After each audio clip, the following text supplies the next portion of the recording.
Welcome back, ladies and gentlemen, to what was supposed to be the four of us on the couch, but give Flynn dogs abuse in the comment section. He's yet to be here. So we've got a three-man, and we'll have all three, not hopefully, but last three of us until the season starts. We'll get back to the two podcasts a week. So for one last time, it's the three of us on the couch. Doing this week, we've gone a little bit more Premier League bias, so we've gone into a segment we've got coming up, a sign and sell, but we're getting very close, guys. 3 weeks away. It's crazy how United are kicking off in basically like 19, 20 days. It feels a bit different for me. A bit more, I would say, wisdom here on the couch without Flynn. Wisdom. I don't know. I feel like I've been able to cook because of the intelligence right next to me. Not too many. Not a casual on this side of the couch. I won't give too much crap to Flynn. But no. Enjoyed it. He has bottled today though. He's bottled today. He's bottled today. Haven't been on an episode with him for 7-8 weeks. I know. Yeah. I was Crazy praying for the 4-man couch, but it was never going to happen.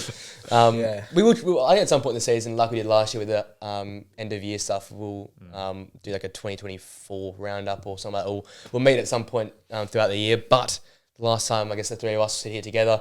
And I said, we've got a bit of an exciting one. We're back to the lists again. The lists are coming back, so don't be afraid. It's not going to be any more waffle anymore. I'm saying that there could be some more waffle. No, it's going to be waffle. We'll get straight into it this week. For the Premier League side, we're doing sign and sell. Yep. So I've seen this being going around social media. Bit of fun. Some teams harder than others. Definitely. There were some teams I did in about 5 seconds. Some teams it took me all morning to make their sign and I think sells. Preston chucked this on the chat and took me back to the drawing board. Got the whiteboard out. I got it out. Got transfer market out.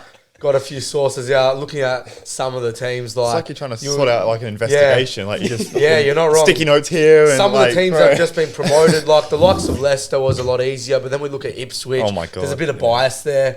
That will come in the next couple of minutes.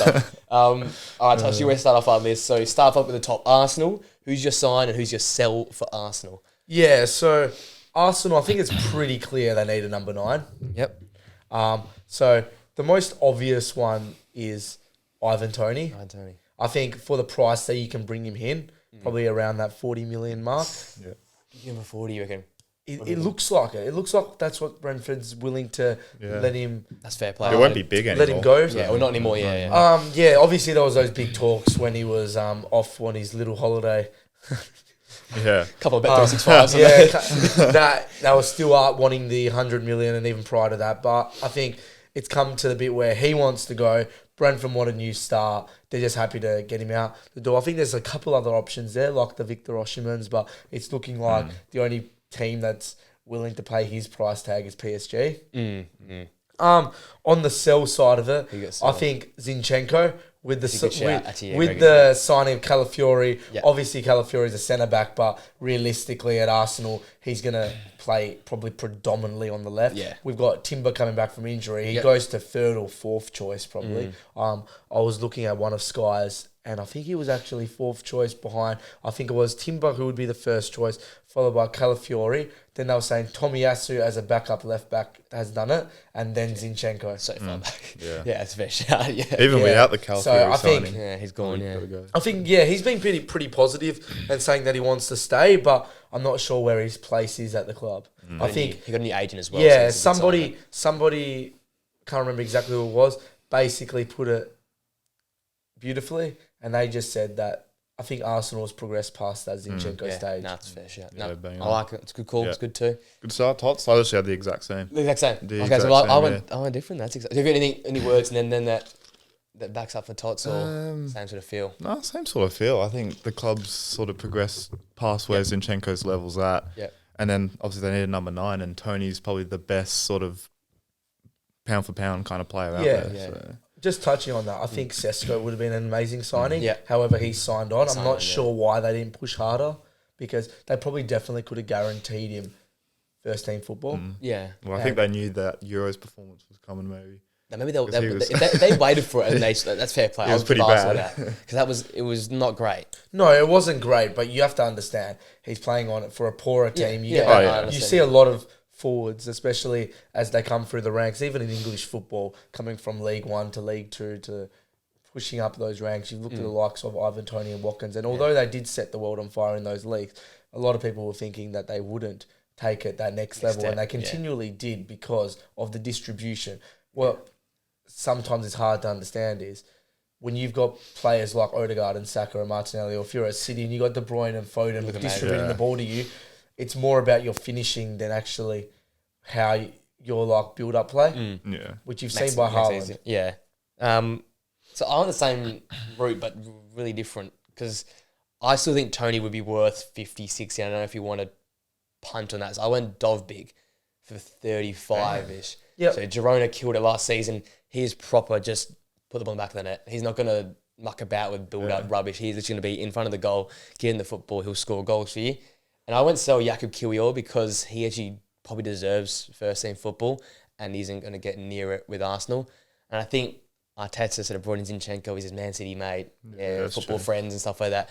And Zinchenko, he's not great. And I'm not big on Zinchenko. Flynn isn't big on Zinchenko. But I think Kiwior's too good to be third choice. I think he'll be third choice or like second. Like, he'll be well and truly held back because you've got Calafiori, because you've got Timber coming back, and because Ben White never misses a game, it sort of feels like. So he's sort of stuck, I think, for his own career. And he was actually quite good when he was playing last year. I think he'll have to go for his own career to go and better himself. So I think he goes, Zinchenko's accepts he's not going to be the guy. Yeah. That's sort of, I guess, for the whole team continuity, I'd do that. And then Dobbik from out.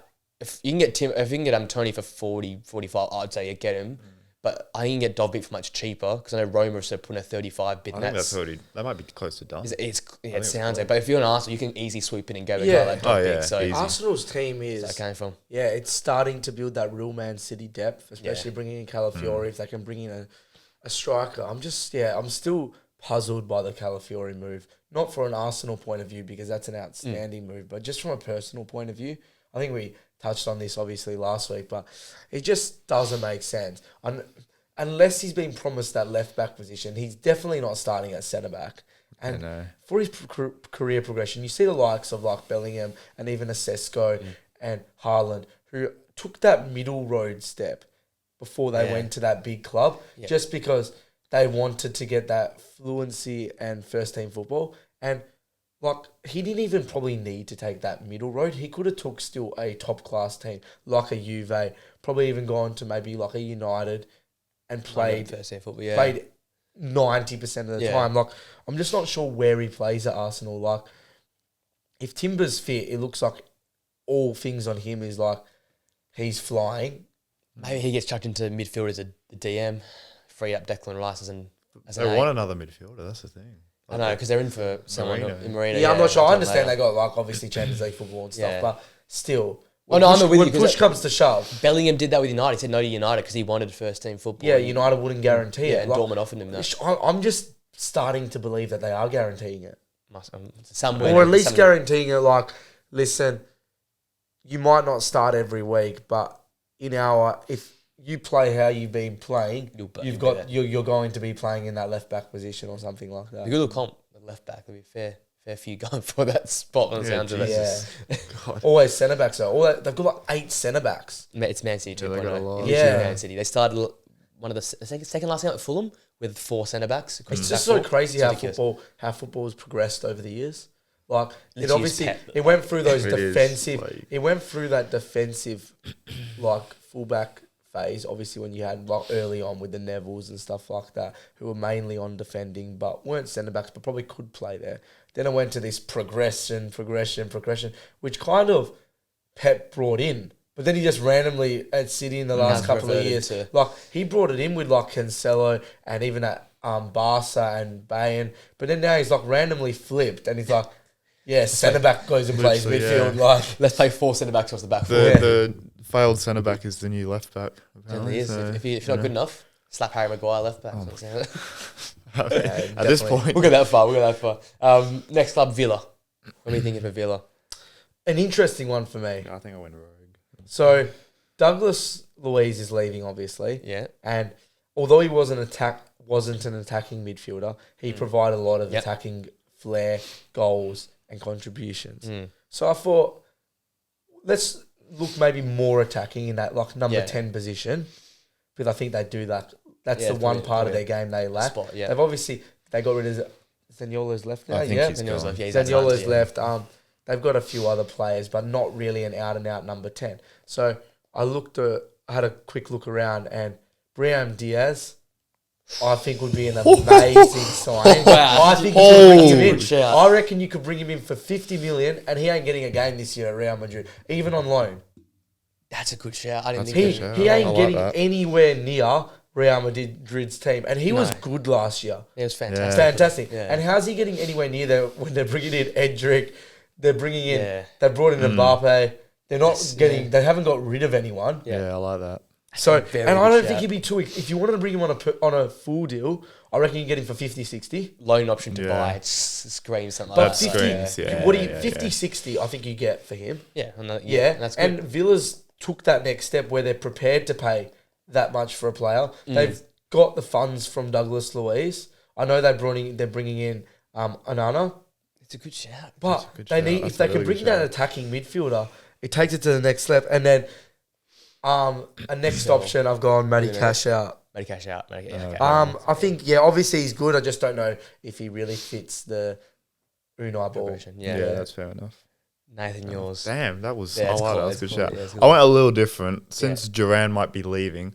I went with yeah. that sort of backup kind of striker. So I went with Makoko from Dortmund, who Damn, he okay, said he you guys wants to go- leave, Yeah. and he wants more minutes. And I think Unai's like the perfect manager to get the best out of someone like that, where he might not start every game, but he'll definitely get he'll minutes. improve, Like Duran got a lot of minutes towards the back end of last year. And then for Sell, I went with Alex Moreno. Yeah. Just- 'cause they got Matson's there, Matson. and Digne's yeah, already. exactly. Remember, Diaby's gone as well. Yeah. So With that- with Diaby going, can they not take that next step for that fifth? I don't think Well, they got the Diaz money. can be much more than that. Yeah, no. Like, he's why that not? sort of- he's that sort of money. Why aren't teams going for those? Like, I'd be trying to go to those some of those Real Madrid players, even the bigger teams, and going, why don't you come over? Like, The problem is though, Madrid always say, "Oh, they're not for sale." I did the Yeah. same with Gula. They're Like, a part of the plan. Gula's a Yeah. bit different though, because Gula's 18 and he's got that time. Brahim Diaz, he's gone and done his 2 years. What did he do at AC? AC went for Yeah. And then AC. he's come back to Real and continued that form. And really, he has to look at it.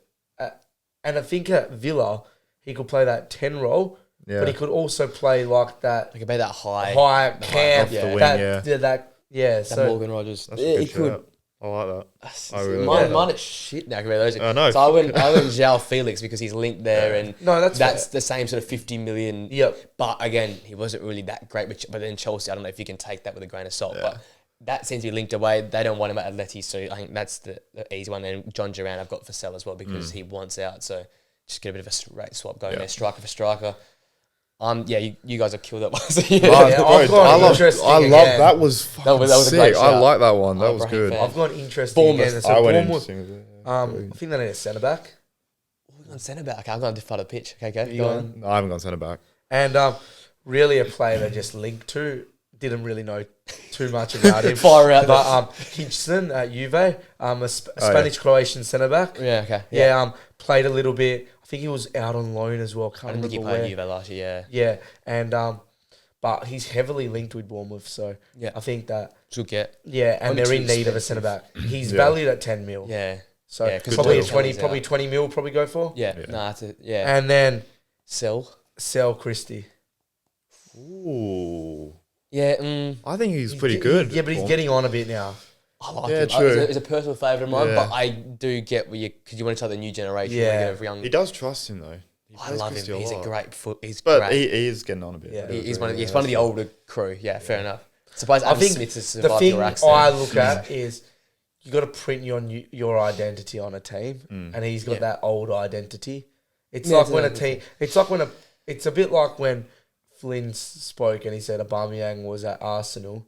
You've got to start getting Yeah. rid of those older players Yes, and you go my trust them, players. but- And he's Yeah, already that's true. started to do that with some of the players he's brought in. But I think Yeah, he's he got to knows take it. it to that next step now. Yeah. That's fair. Especially looking at how they're back into the season, Bournemouth. Yeah, they'll fire Yeah, him. that's They're true. coming. Yeah. So Ball for you. So I think Neto's getting on a bit. I think he's like 35 or something. Okay, yeah, I like So I went with Ramsdale. Back at Bournemouth. back there. That's a at good Bournemouth. shout. He's gonna play every game. Yeah.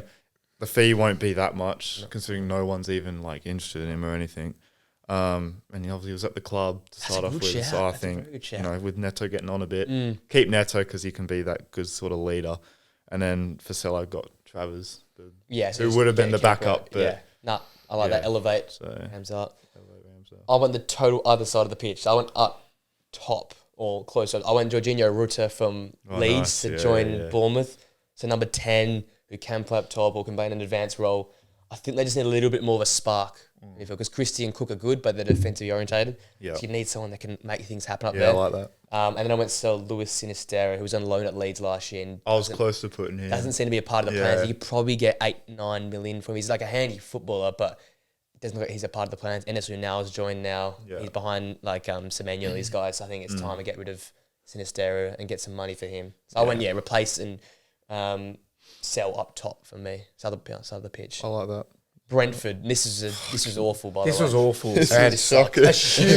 I'll start with Marcel and Ivan Toney. Okay, wants to leave. And assuming that I've brought in a number 9. Okay. I think I had a look. They signed 11-9 recently though. That's why I didn't. I'm pretty. Or was it a younger player? Yeah, I think it was. There was They signed someone, but I still think they bringing need back another what one. you spoke about last week. You mentioned a specific team who was overloaded with strikers. Yes, there you go. Yeah.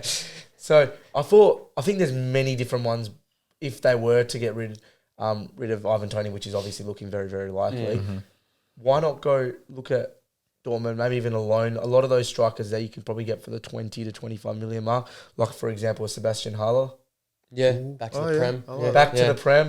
Like Does it not worry you that at West Ham he was so bad for a team like Brentford that don't have a lot of money where transfers need to hit? Would that be a bit risky, or it would be risky? But I think if Ivan Toney's going to go, you got to get some sort of experience. You'd hope now as well that since he's gone and played Champions League football and he's been reliable. Been pretty reliable. Maybe he's had a turn in his career. Yeah.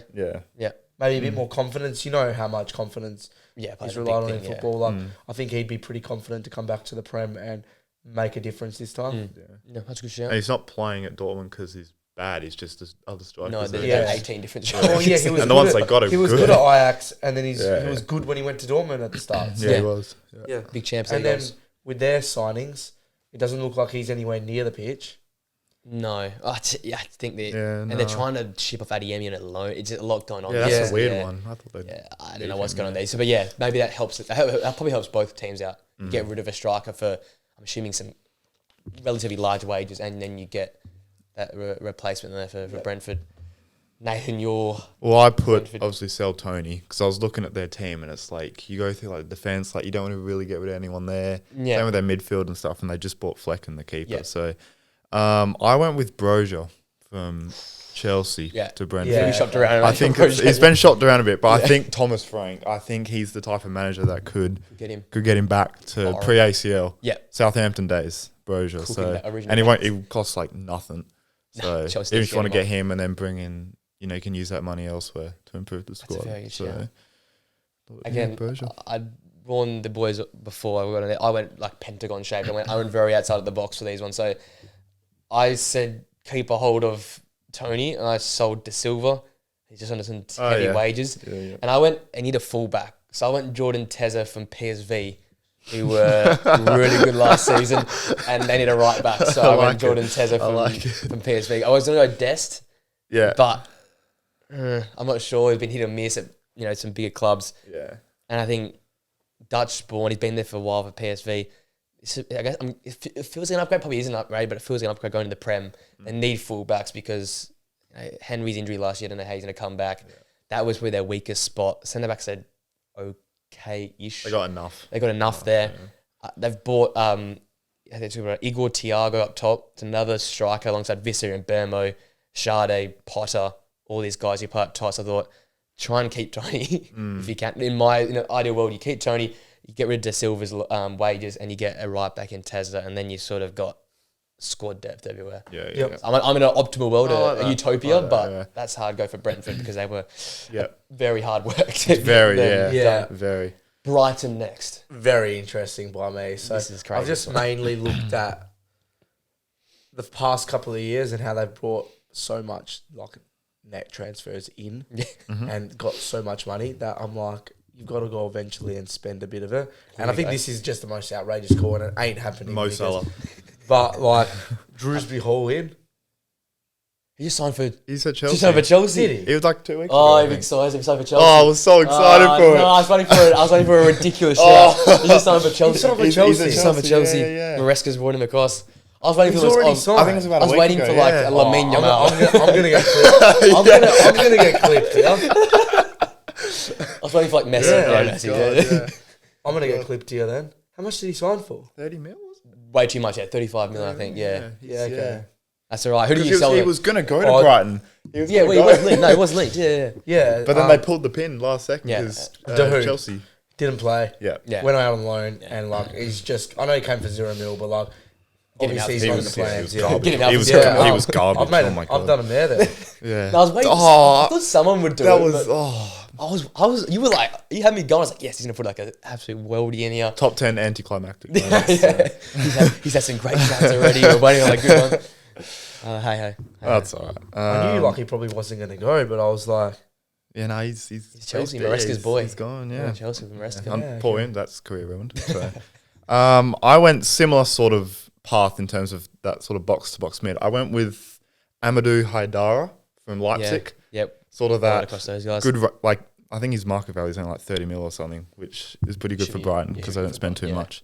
It's a bit rogue because obviously Leipzig have Champions League and Haidara plays, like he starts pretty much every game, but I feel like he's the perfect signing for them, does a bit of everything. Yeah.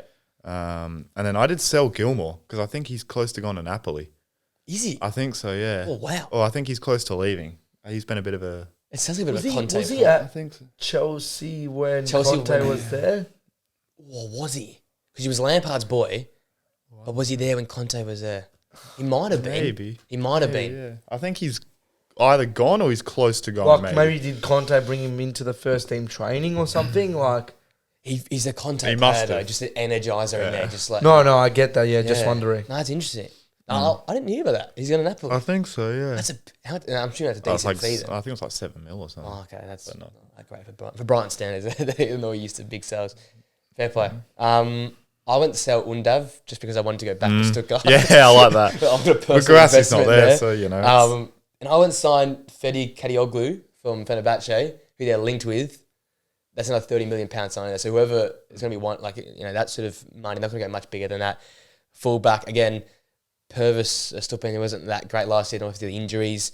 I like Barco, but I think they might push him a bit further forward in this young guy system. I was close to getting like a St. Pauli player in there just for like Yeah, I was just for, having like, a the look. vibes of Irvine, like Jackson you know. Irvine in there. But no, I think Kadioglu is very hardly linked because Arsenal dropped away, Napoli have dropped off as well. Yeah. So it looks like Brighton could get that done for £30 million, would be a big deal. And he was awesome at the Euros. So I feel like he'll be good in this new system that the manager's going to implement. And I think they need some, you said it, they need some spend. They haven't spent Yeah, no. They a got dollar.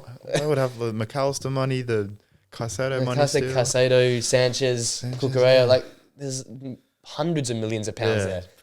I'm They sure, gotta- 30, I'm sure 30 million pounds. And they would not be- struggled last year, so And they they- got to improve something. They're a team that it'll be interesting to our ladder prediction in a few weeks' time because they're a team that's going to be very hard to predict. I feel like. Thank Says God it I'm right. not doing Prem. I'm not doing Prem. I'm not doing it, man. Dodgy times. Don't invite me. I'm not doing it. Now we come to a difficult one as well, Chelsea, because who else can add to Yeah, the so squad? Chelsea, you look at it, and I think they need Where to buy? present a blueprint now. And obviously, we had Jackson up top, but is he really the man? No. Let's be honest. So I think a good signing took the step, obviously, in the Premier League this year. Premier League. Is Dominic Solanke. Wow. Ooh. I don't mind it. I don't know how feasible that is. Probably a very hard Bit deal of money, to do. yeah. But because it's in the Premier League as well. It But can't, he yeah. showed English he can do it in the tax as Premier well. League. If he gets Yeah. a bit more service, Yeah, he could 100%. really be hitting those 20 goals a year consistently. Thank you. And then What's a good move? one out Sterling. I just don't think he fits the mould. Yeah. Yeah, that's That's a fair that's fair Yeah. call. I I like probably that. probably get some Saudi money or something for him. 20 or 30. I Yeah, think you it's get a 30, decent 40 from him. amount. Probably. Yeah, probably, yeah. I went by Tony again. I just Yeah. think it's Yeah. just it's just a slam dunk. You can't go wrong with it. Yeah. Premier League proven. Him and Jackson I think would work well because Jackson's that good provider. Yeah. He can't shoot for shit. And then and then I got Chalobah because I think he didn't go to the tour. He didn't go. Yeah, so he's off. And they've got 14 centre backs to go and pair up. Oh, look, you can literally do like 4 different combinations at the back, like with whole different players every time. It's ridiculous. I was thinking they keep Petkovic as well. He's going to be put in he should be starting. Jorgens and this that Danish guys keeper, come across. I did a bit of a cop out. I did 2 for Chelsea for sign because I like this call, but I don't know if it's really realistic. I think Chiesa to Chelsea, like someone who can actually. I don't think that's not realistic. Is it? He's been linked to the Premier League to another club. I've actually got him down. Well, yeah, there's other clubs that linked. I just think he said Sterling's poo. I hate him. He's awful. Yeah. And yes, Madueke is the flair, but I think he needs someone to actually pass the football, like he can actually and there's skilled. Yeah, pass and move. Yeah, pass and move in tight areas. Because right now they've got young guys who run straight lines. Yeah. And I think Mudryk might come good, and I think Madueke can come good, but you need someone who's actually he did it for the Euros previously. The last Euros previously. He's good in tight areas. He can shoot it, but he can also deliver the ball into the box. And if you're going to make a striker better, you need delivery. So I think Chiesa would be a good shout. Osimhen was the other one because I think it could be a swap deal with Lukaku and a few add-ons. So that's the obvious one, but I think Chiesa would be a good shout. And for me, sell is Emmanuel Broja because fair enough. Chance he stays. No chance. Yep, I like that. I'm hoping that comes out. Palace. Completely rogue one here, and I'm hoping please don't be a player that's been signed already, please. No, but going back to Dortmund, I've got Adeyemi. I quite like that. That's I like that. Realistic. Actually, it's very realistic. It's not even rogue at all. I think it's going to happen with the money. Yeah, I don't know if it's going to happen, but I forgot the great man's name. There's been no link. The manager managed in Germany, so he's seen him firsthand. But yeah, I think again he's another player that realistically is a striker. That he's getting pushed into other positions, especially on the wing. I think he can play both roles if he goes to Palace. Elise's left. Yeah. So they're going to be looking for another probably young, dynamic forward. That's the guy. And so that was my thought process there. And then sell. See, this was again a very interesting one on my hand. He's been a very, very good servant but I think it's time to take those next players, Nathaniel Klein. Oh, okay, sorry, yeah. I thought you were going to say Eze or something. I was going to say Eze or Gay. I'm like, I think we're all going to have Nathaniel. Do you have Nathaniel Klein? No. Oh, I don't. Oh, I had Nathaniel Klein. I was going to put him, but I just thought it was someone else who's a bit fair play. Yeah, it's time to go. It's time to go, but he's been a good servant. His time to go was Liverpool. Championship footy now. Not Eze. Who have you got for my buy is Wan-Bissaka. Yeah. I know they got Munoz there, who's actually a decent right back, but I still think Wan-Bissaka needs to get out of there. Yeah. So I was at Palace before, decent club. It will be like 10 mil as well. So. Shouldn't be too much. Yeah. And then I put Edouard. I just don't think he's good enough. Yeah, and behind Mateta. Now. If Mateta's fit, you'll never play, and I just think get a bit of money for him. You get some decent cash. Yeah. I went signing Ismail Assar, who looks like he's just about who we go for Marseille. That's a good one. 15 million is so, and this guy's exciting. Like seeing him when I went to go watch Watford, he's exciting. Didn't he leave for 40 mil? Yeah. And now they're getting him for 15. And they're going to sign. Yeah, so Jesus. I think this is great. And another crap deal for Marseille. They're stinking up the gaff. But that'd be a great gaff for 15 mil. Premier League proven. Yep. Has seen England in the top tier and in the championship. Consistently gives you performance, and he gives us that Elise just without the sharpness in terms of like the clinical gates in the final third. But he's definitely got that same sort of vibe. And obviously, I said sell Nathaniel Klein because championship's calling, buddy. So see you later. Everton. Yeah, so Onana's leaving. Onana's gone. So another rogue one here, but I think a like-for-like replacement. Anguissa, bringing him back to the I had the exact same name. I didn't think anyone would put that, but I had the exact same name, Zambo Anguissa. Yeah, so bring him back, and then this is a tough one, but I think you've got to take your cash and get rid of Brathwaite. Yeah, we're the exact same as you. I agree with you. Is it bad that I had Zambo Anguissa as well? Oh, we all had the exact same one. That's crazy. That is the most rogue. I thought I would know. He ain't leaving. I just think it's just such a good buy. No, it's a good signing, but he ain't leaving. It was just like me going, which DMs he'd fit perfectly. Will fit the mold, but also aren't like 100 million. Because DMs are so expensive these days, and I reckon if you could buy them out, you could get them at 40 or 40. Like, I reckon less. I reckon 35. But to get him away from Conte, I think you have to pay, like, I mean, realistically, I think you have to pay 40. But even still, you're winning out. Because I've got another. It's like the missing link. It's the position's just the missing link. They got Decor. You just chuck him in there, like you whack him in there. After stuffed up. And you put Branthwaite to sell as well. No, I put Michael Keane. Yeah, okay. So the son of centre back this morning is Irish guy. Do you reckon they're a bit slim on centre halves? You sell Keane? I think you'd rather be short on centre halves than have Michael Keane. Everton fans hate him. They fucking hate him. So and he hasn't been good enough for he's 3-4 years to be honest. So I went Branthwaite and get the okay. Next one. They probably need the I've gone with a similar gist again with Fulham. So with Fulham, they've gone and obviously sold Paulinho to Bayern. And I think about that. Bayern obviously got a few options in that position, but they've got one that why not go back the other way? Lima. Ooh. Is that not a big down? Oh, that's not that expensive. But does it have a downgrade for his career? Like, does he want to get a Fulham? I get that, but it's rogue. It's rogue. He's been there since 2023 now. Played 29 games. That's it. Maybe it is that type of move that he needs. I'm not saying like realistically for him, he's probably going to go like to a Dortmund or a Leipzig. He could even probably go to a higher Premier League team, like maybe. But you go look at the player he is. Even if he was to go to a Villa, does he start? Probably not. No. Especially with Onana coming in and stuff. So I don't think it's a bad move for him. Sometimes you've got to take that step down to go back up. Fulham aren't a bad team. Yeah. And yeah, I definitely think it was a bit of a rogue one, but I think Fulham got rid of Paulinho. They're going to need to bring someone in. Why not? Someone who can do it. Yeah, why not go to Bayern? Like, surprised they didn't even... Maybe they did ask the question, but surprised they didn't ask the question with that Paulinho deal. The swap, yeah. They probably wanted the money, though. Yeah. Oh, if you ask for a swap, you'd probably get 20 mil less, to be honest. Yeah, and you wouldn't get a 20 mil player. So. And you take on some heavy wages. In Lima's wage, I'm assuming they're going to be big wages, that one there. Yeah, well, especially that Bayern. So yeah. Your sell for Fulham. Jimenez. Yeah. Yeah, that's fair. Oh, yeah, that's fair. Unfortunately, after his injury at he's not Wolves, the same. he's just not the same player. Yeah, he's a bit... Yeah. He had a little bit of a... He had 4 weeks last season where he was firing and then just... But when they've got Muniz now... Yeah. Yeah, so... And they've got... That's like... And they've got Vinicius as well. Yeah, but Muniz is like a gun. Oh, yeah. I think Jimenez is incredible. Yeah, so Jimenez ain't getting much game time, and I'm not sure if he's Premier League quality anymore. Yeah, unfortunately. He was good, wasn't he? Oh, he was Wolves incredible, man. Those were the days.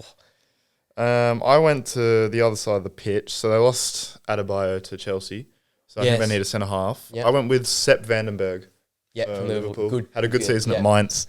I think it would cost about probably 20 mil, maybe. I think that's a decent price for Fulham, I guess. And with Sell, I went with Jimenez as well. I think it's just, time to go, lad. Is that an interesting one? Because I've heard a lot from Liverpool fans that he's coming back from loan and he's going to start this season. Like, I've heard a lot of stuff. I think it's split. I think some people don't want him starting. And he was never going to start. It's just whether he's the 4th choice. But for his career, he shouldn't want to be the 4th choice. And he doesn't want to be. Are you sure he's not going to start, though?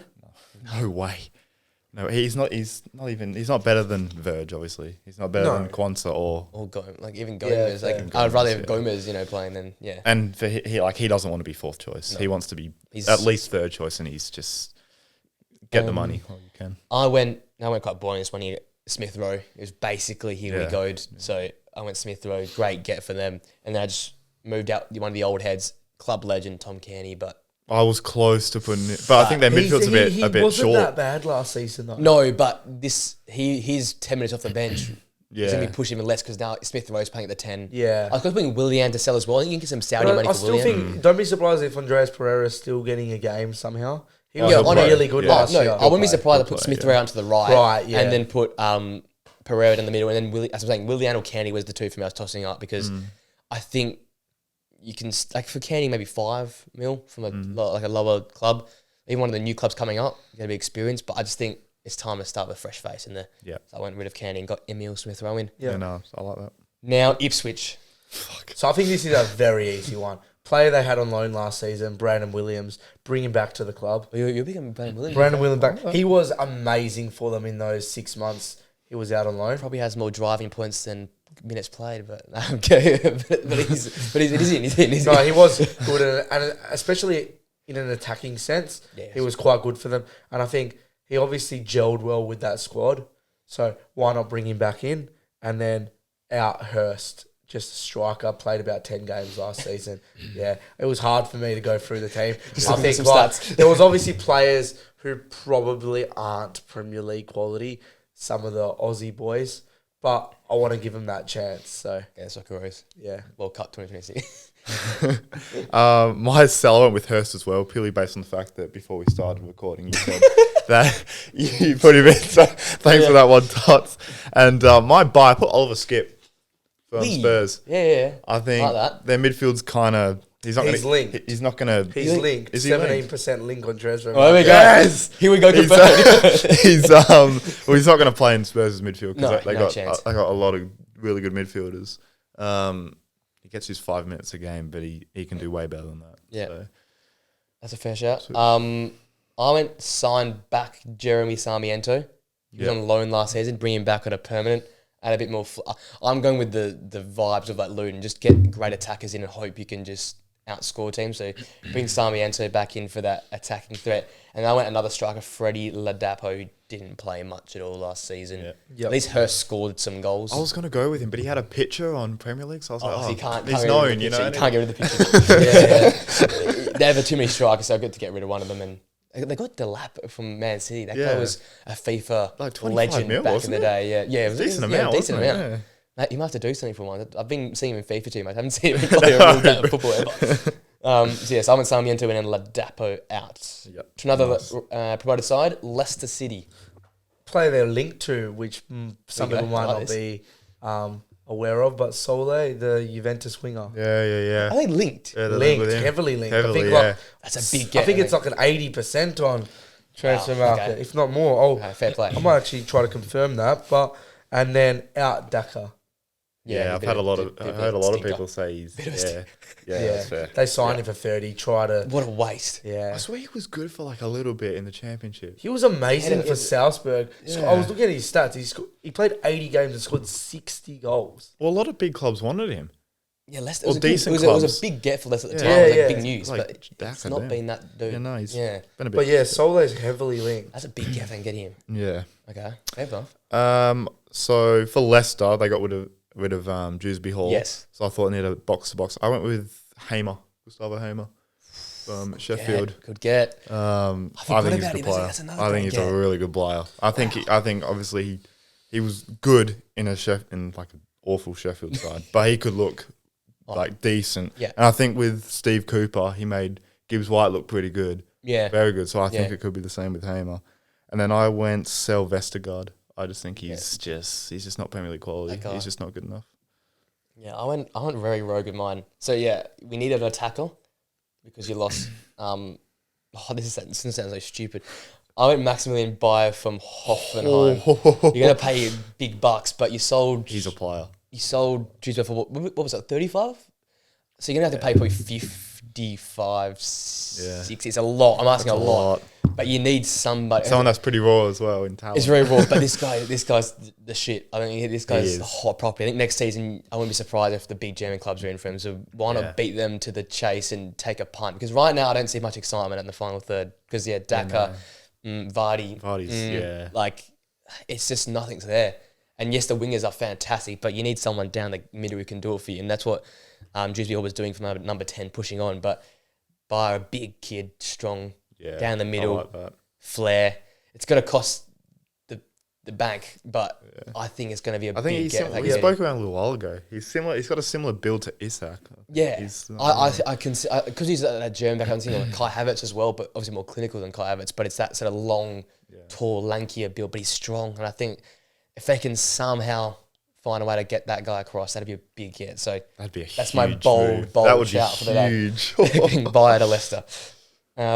Speaking about big, Liverpool. This is another big club to talk about. Who's your side? So an interesting one for me. So I looked at their midfield, And obviously you found a gem, obviously, in Endo. And favourite. you brought in McAllister and you got Slobberslide. But apart from those three, there isn't really much. So I thought an interesting signing to bring in after a great season is Zupimendi. Nice. Wow, that's a great get. I like that. That's a very good get. And nick him off United as well. That would really... So I think that would be huge if they could bring him in. I think he'd probably play ahead of Endo. Yeah, he starts. He starts. Yeah, and I think that if you can bring him in, you also free up Endo because he's probably performed above what his actual quality is. 18 million and he performed like a 40. I think it was around like January. And I think if he can be that backup option, play every second game. Europe. I think, Europe. Yeah. I think that will be a lot better. And then sell just some player I don't think is going to make it in a Liverpool shirt, and that's Darwin Núñez. Oh, he's gone. He's gone big. Get rid of him. I mean, I'm not going to disagree with it because this is probably his make or break year, to be honest. I agree, but it's fair enough. Yeah, in his second season, it was like, is he going to take that next step? And he really didn't. Like, his performances were slightly better, I would actually say. His performances were slightly better, but like, he just looks like another one of these players that isn't meant to be a striker. Yeah, could get. That's the thing. Do you get a striker and fade him out to the left? He does some good work, but then you got Gak. Yeah, he deserves another year, I think. Oh no, definitely. But I can see that. What I'm trying to say is, I think you can still cash in for him. Yeah. If he does another poor year, you can't cash in for him. I think you can still go like some German club or maybe even the Italians, still come and get him for 50, 60. I think you start to get into the areas of like an Anthony and a Mudryk otherwise.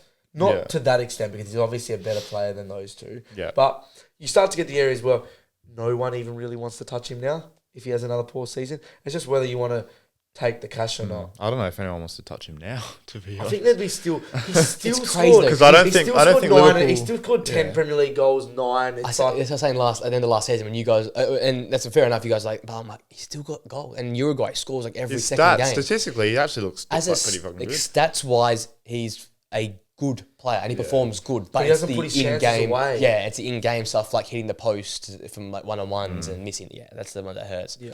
No, that's fair enough. I went similar sort of buy. I went with Kimmich though. Just that next level. Like, we don't need youth. Just go and get the elite of the elite DM. And then I put Simicas. After holding the Real because I think Aït-Nouri's has been linked. I was going to put him. He's been linked pretty heavily, and I just think the fact that Joe Gomez was converting to left back, not a good sign. Robertson's not fit, and you're the supposed only left back, and you're not even playing. I think time's time to go. Yeah, he's just not good enough. Time's run. Again, I went different. I went to sign Pedro Neto, who's Premier League. Feels very similar to Jota, but I think you'll beat Newcastle. I think the Gordon thing's going to happen. I think that's. I don't know. In the dust. And is it the right position? Maybe not, but he's there to get and he wants to go. And I think they've almost committed to having gone. So I think another option up there as a wide player creatively would be a good option. Kimmich is probably a good shout as well, but I don't know if that's... Oh, that's just me dreaming. That's just me dreaming, to be honest. That's not realistic, I don't think. Yeah. I just think it's just similar in your vein, but not quite get rid of Darwin net, but get someone there you've got now quality across the front three. I think Neto, if he shows when he's available, it's the problem. That's the problem. How much would you pay for him? But the thing, I'm hoping because no one else seems to be in for him, the price drops. But it's another Jota thing where if they both play, they're going to be fantastic. But then when they play, it's the problem. And then sell Fabio Carvalho. Yeah, that's fair. Just getting lost a bit. It did really well in the championships. There's obviously quality there, but I don't think he's going to get played in this side. Yeah, no. He's 4th or 5th choice now, and number 10 or up top. So. So Fabio Carvalho. No, that's fair. Man City. Interesting one here. Very interesting. How do you add to a super team? Yeah. I think that they never really properly replaced Gundo. Yeah. Which is probably on the one page here. Yeah, but the player I've picked looks like he's going somewhere else, but he's not confirmed. Right. And Pep has delved into that league before, and that's João Neves. Okay. Ooh. So I don't think it's going to happen, obviously. Yeah. But I think it wouldn't be uncharacteristic of City to jump in late and steal a deal, just go pay that 110 million and go sign him. And with that, I think it's time for Bernardo Silva to go. Whoa, Bernardo Silva to go. And I'm going to He could be their most important player. Bernardo Silva was amazing again last year. But I think Pep's done it recently. And Bernardo Silva has been linked to leave. And I think he's just always got rid of those players at the right time. He hasn't got rid of them when they've gone to shit. He's more got rid of them when they've hit their climax and they're about to go down. And Bernardo Silva started to get on. I think he's been linked to a few other teams. Last year he was a chance to leave. It's permanently Barca. Last year was like Barca, Bernardo. The whole time. That's been going on for like 3 years. It's been a great saga. But I'm just saying it more so if you do bring in someone like a Joel Neves, then Bernardo, I think, can with the threat of De Bruyne leaving next season. Yeah. I just don't think that really matters either because I think but you're I happy think for if you both look to at go. you wouldn't be happy for both to go, but De Bruyne's not leaving this season. If you got rid of Bernardo this season, brought in Joel Neves, then you bring in a replacement for De Bruyne when De Bruyne goes next season. Yeah, that's fair. And it looks like Foden's going to take that number 10 position. Yeah, he'll go probably. So if you had Foden, Joel Neves, and Rodri, then you bring in some backup. You've still got Kovacic. You've got the likes of like Oscar Bob, who might actually be on the way out. Yeah, I saw Nunez as well. That's what I'm going to say. Nunez as well, who apparently his first touch isn't up to scratch, but that's all right. Yeah, they got depth. They got very. That's what I'm more getting at. Yeah. Okay. Yeah. And they've got a lot of good youngsters coming through. They their got a lot of academy's good. going crazy. Yeah, no, they always go crazy in their academy. My buy, I didn't really just think of positions because I don't think they need anyone. No. Yeah. Badly in a certain position. So I just went with what's best out there for the price you could get. I went with Danny Olmo. Yeah. LEIPZIG. Yeah. It feels like a very player. I think you could sort of rotate De Bruyne a bit more. You can pick and choose when to play him. Obviously with his injuries and obviously getting older a bit. Same with Bernardo Silva. And then my sell was Calvin Phillips. Oh, yeah, he's still there. He's still there. Just fucking just go to leave Preston. Something. Yeah. Get out of here. Just go. Time to go, buddy. Yeah. No, I didn't want to do Calvin Phillips because it's boring. But I don't know who else you'd sell. No, that's fair. I went sort of on your route, Tots, but I just went for the jugular. I just went Bruno Guimaraes to jump in midfield. They linked there. He's just an absolute animal in there. He'll eat up any midfield. So why not add him there alongside Rodri to play in there? That's going to dominate for years to come. Yeah. And then I went sell Edison. If the money's there, you might have a better Ortega's. keeper. Yeah, exactly. Ortega's fantastic. We haven't got to see the best of him. So I think Edison, time to go get that Saudi cash, get rid of those wages. I think they said if Edison leaves, they're not buying a keeper. No, they're just going to upgrade Ortega. Scott Carson number 2. Oh my god, bro. Whatever in doubt, Scott Carson's there. Literally. Now United. I think this would be pretty slam dunk. I thought you boys would go rogue. Nah, we haven't cooking. right. I'm being realistic. I've got Agate to come in and Casemiro out. I went very simple. I went similar. I went Ugarte in, and I did sell Lindelof. Yeah, he needs to go, but I'd want to be bringing in that other centre back first, which that's where I went. I think if you could rotate Casemiro though, you didn't have to play him every game. I feel like he's still got something to do, and he wants. Obviously, it sounds like he wants to be there. But it looks like we're going to bring Amrabat back, and I'd rather Amrabat as that rotator. You'd rather Amrabat than Casemiro as your rotator?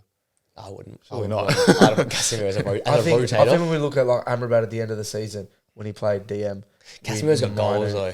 Yeah, that's true. Casemiro's good for 4 or 5 goals a season. Clutch, Yes, I went and signed Delit because I'm very big on Delit. I want Delit there, and I want Wan-Bissaka gone. Yeah, fair. I think if a club's in for him, just get him gone. The other guys they're debating over a couple of mil. I know, mate, we need the money now, so let's get him gone. Get him out of here. All that stadium money, the 100,000 seater. It'll be easy to get a seat next time I go. Very. Newcastle. This is another interesting one. Newcastle. Who we got for Newcastle? Newcastle, see, I've gone rogue here, and I know this isn't happening because he's already signed someone. I know this one's signed. I know this one's signed. Well, I actually don't think it's confirmed, but it is confirmed at the same time that Xavi Simons I think it's I don't think it's confirmed. I quite like it. I like it, but I hate to see my golden boy playing for I think it is pretty much confirmed. No, I think it was Xavi Simons wants to go back on loan to Leipzig. I don't think the deal's been done or anything yet, though. No, the communication's been set up. I think it's like borderline. Yeah, it's like waiting for a pen. Yeah, but I think looking at Newcastle's team, I think, again, probably lacking that number 10. Yeah. And it can also be chucked on the wings as well. Yeah. So I think he'd be that perfect player to take them to that next step. I think there is a couple others though. Like, could they be in for a Dani Olmo? Who knows? Probably not, but it'd be crazy if they got him. They do have the funds for it. So if we're talking about purely funds, yes, would Dani Olmo want to go to Newcastle? Probably not. Like permanently 2 degrees all year round. Yeah, would he want to go play shit football in Newcastle? Yeah, he might be playing Champions League, but not the greatest at football, probably not. But I think that's them trying to go to that next step. That's the type of player. That's the profile they need. Yes. I don't mind, yeah. And then out Longstaff. Yeah, okay. Yeah, so you're just progressing them. You're just going... Yeah, I'm just like, Newcastle, you took that step 2 years ago.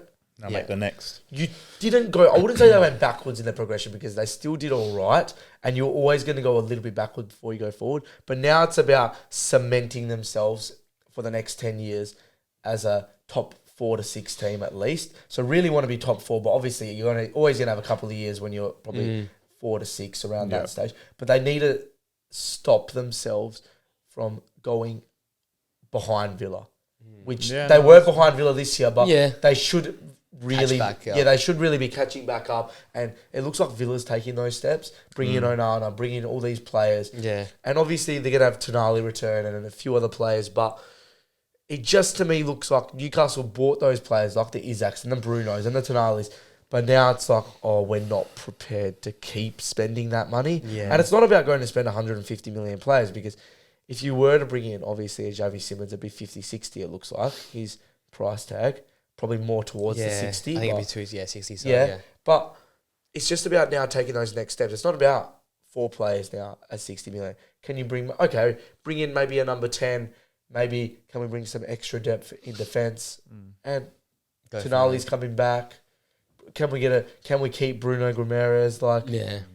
That's what I would be looking at, that next step. Yeah. Yeah, no, that's fair.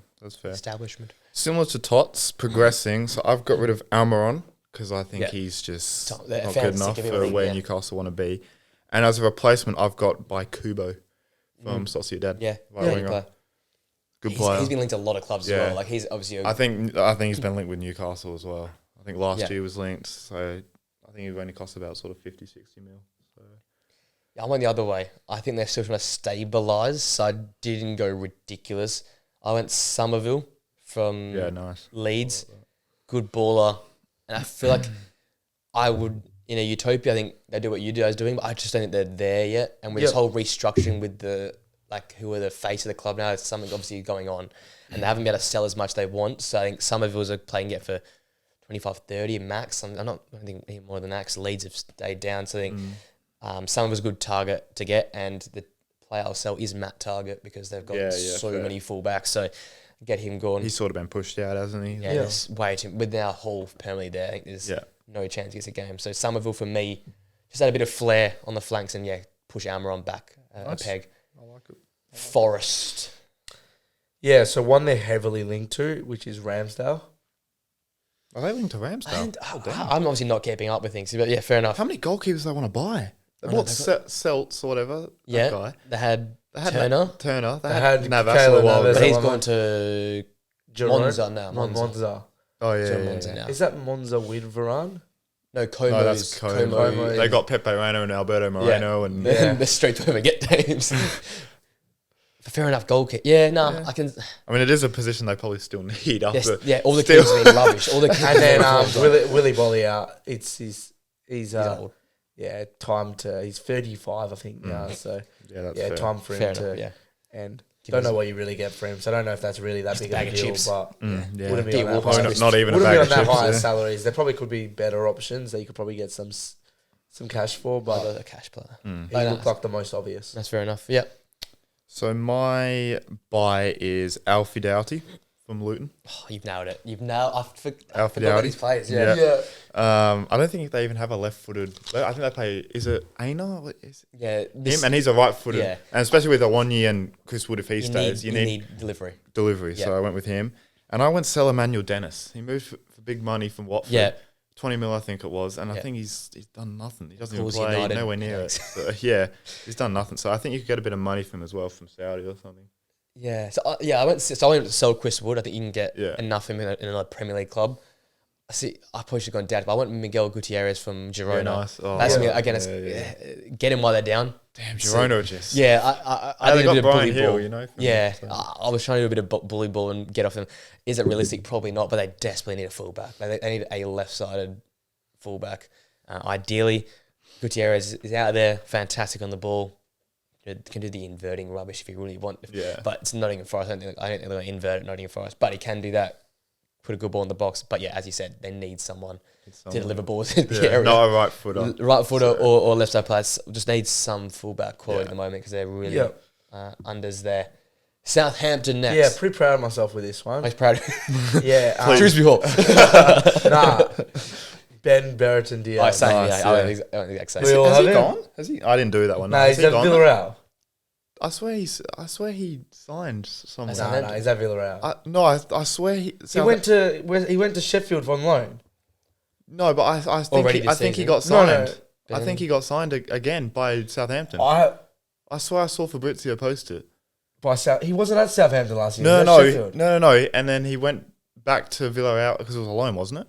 Yeah. No, he's still at Villarreal. Is he? Still at Villarreal. Yeah. I swear I saw something. But he'd be huge. He came into the Premier League, scored 6 Premier League goals. We know now he can do it in the Premier League. Yeah. So I think if he gets a full season, he probably scores you 10 plus.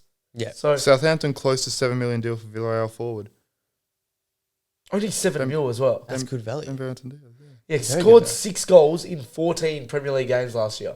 No, I'm big in him. He did well. He's always been that championship guy that's been consistent. Can we trust the BBC? Probably not. No. But yeah, like he looks like that player. He's capable. Southampton's probably going to have a bit more quality, I would say, than Sheffield did as well. Yeah. And he's versatile up top. Because you got Adam Armstrong there, they'd probably want to be their guy, but you can rotate another them around. one. They lost Another one as well. Is Cam Archer still at Sheffield? Yes. He's another one that I don't think he's the Prem. finished product though. I think there's a lot more to come for Cameron Archer.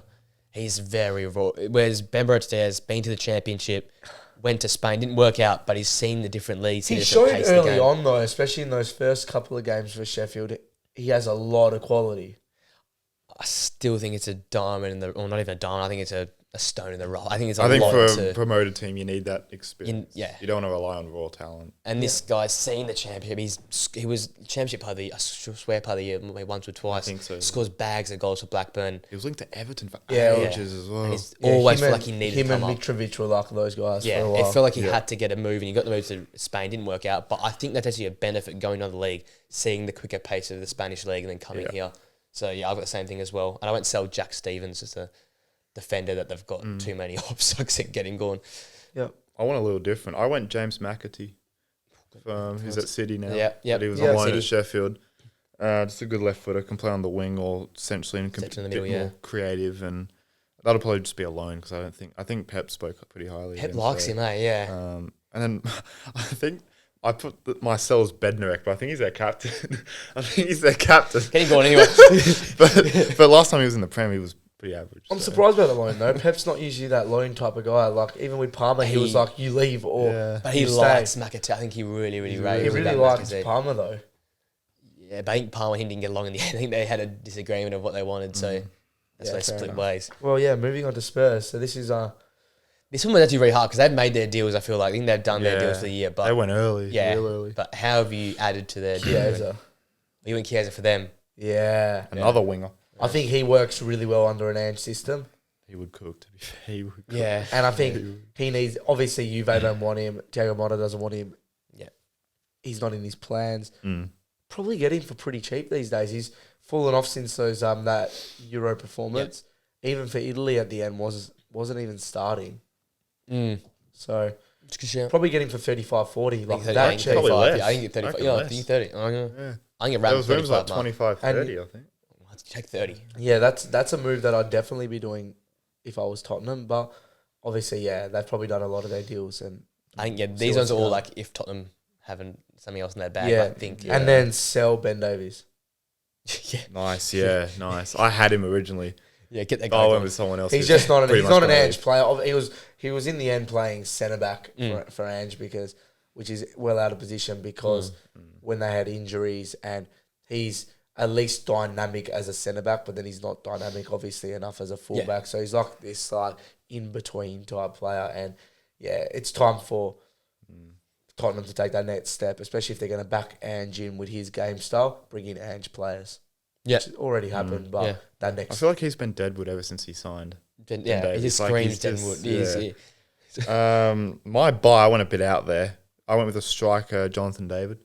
Yeah, I want to strike as well, but I like that a lot. That's just who they need. That's the only other place I can feel like what they need. Yeah. And then sell. I did have Ben Davies, but I went with Emerson Royale, who I think is going to Milan. I think he's looking like he's out on the way out as well. So I went with him as well. For sign, I went Victor Gyökeres. Nice, Holy, that'd be a lot of money. It's a striker. But I was like, if Tottenham have made their deals, it feels like. But if you want to try and do if you want to seriously be like the big boys again, sign a proper striker because that's weird why they haven't gone after one. Unless he thinks Son is he wants Son to play. Yeah, bought 2 wingers in. They bought Archie Gray in midfield. They've got Dragusin confirmed. Like everything's covered.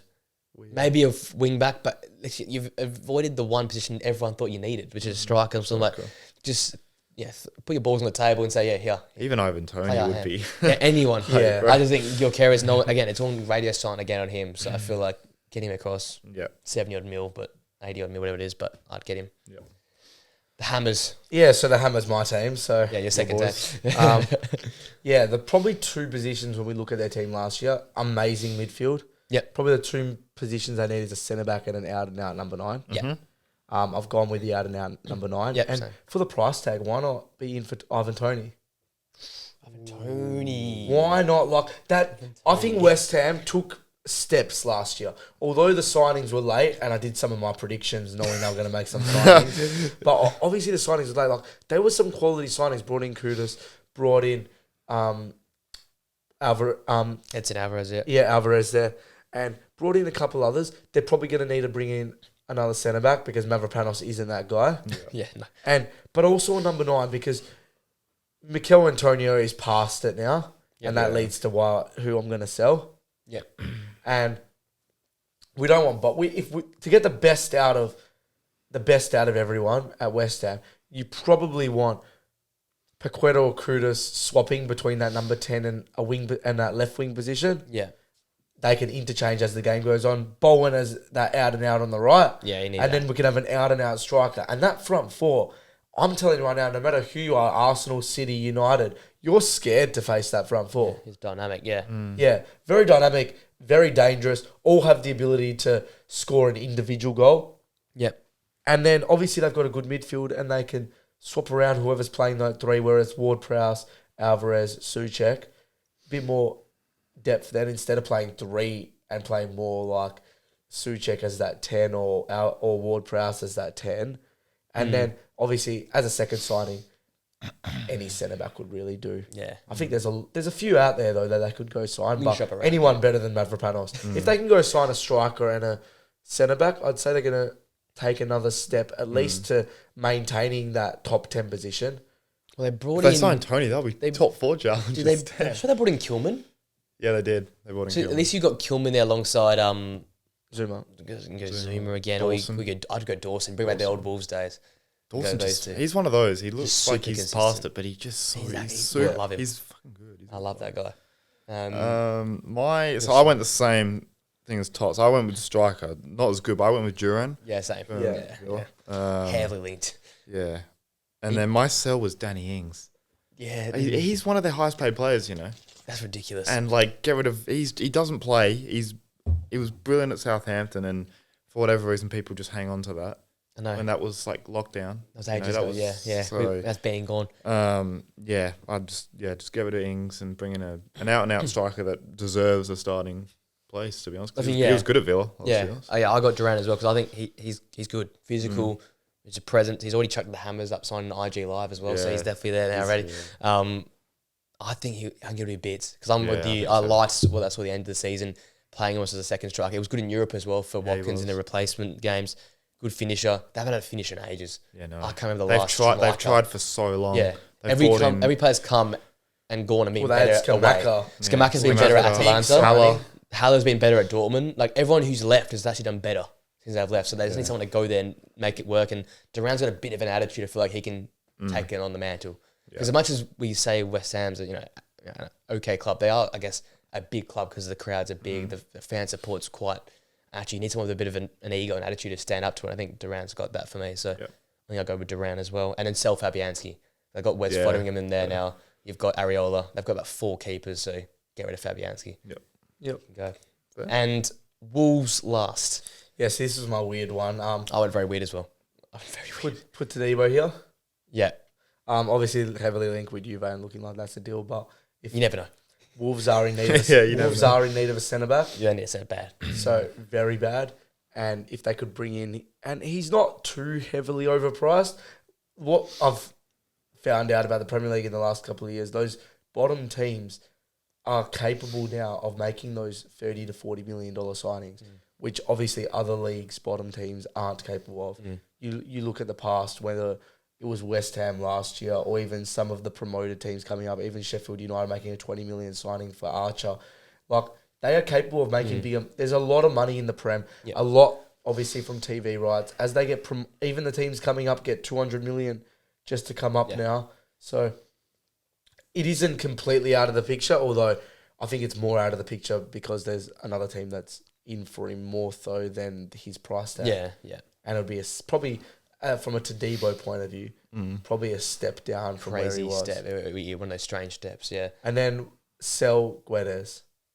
Yeah, I think he's linked. I think he's linked away. Yeah, he's kind of been in and out. The stinker. So, well, he was on loan. He hasn't really done anything at Wolves. It's like he also probably isn't a Lopetegui signing. So Wolves are a funny one. I think. They are a funny one. So using the Kilman money, I'm getting another centre half and Chalobah. From Chelsea. Yeah. Okay, that makes perfect sense. And then my sell is Matt Doherty.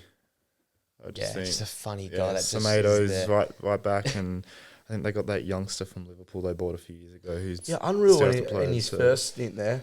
Went to Tottenham, didn't set the world on fire, just come back. Poor time Mourinho. I think you won't get any money from him, but he's just rubbish. Nah, just get off the way field, basically. I went the same thing. I went centre half. I went so out there. I went Barat, Jim City, the Atalanta centre half. Oh, him, Jim City. Yeah. He's 31. So he's more established. Really decent for Albania. I think he'll be a good get. Is it realistic? Probably not, but he's one of the better centre-backs in Europe right now. And then sell Pedro Neto.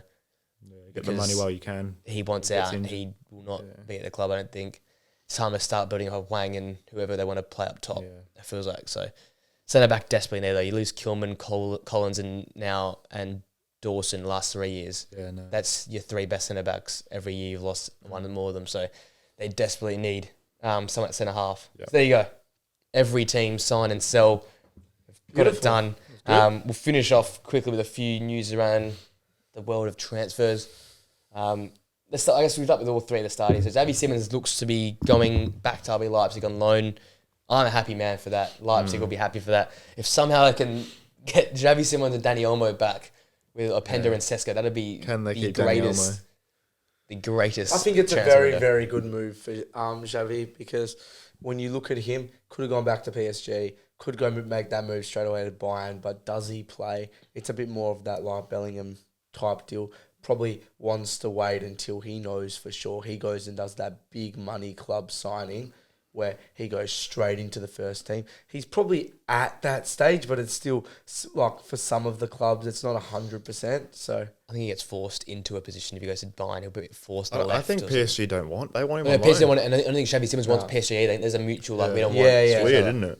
But I think Leipzig obviously will not. Or Simons doesn't want to go to Leipzig to pay, and because they have to pay the money, then you have to give him a 5-year deal. It's just you'd have to do, right? And then he gets stuck there. And that's why he doesn't want to go there on a permanent. He actually wants to go there this season for a loan, but then they will not offer a buy clause. So he's literally there for a loan. He'll go back to PSG, and then it's, I guess, Bayern.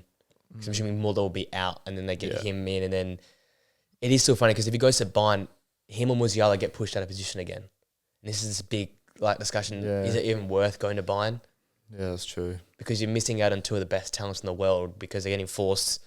I'm assuming they'll push Simons out wide because Jamal Musiala's their guy. On the right. Wherever they sort of fit him in. It just feels like you're wasting them.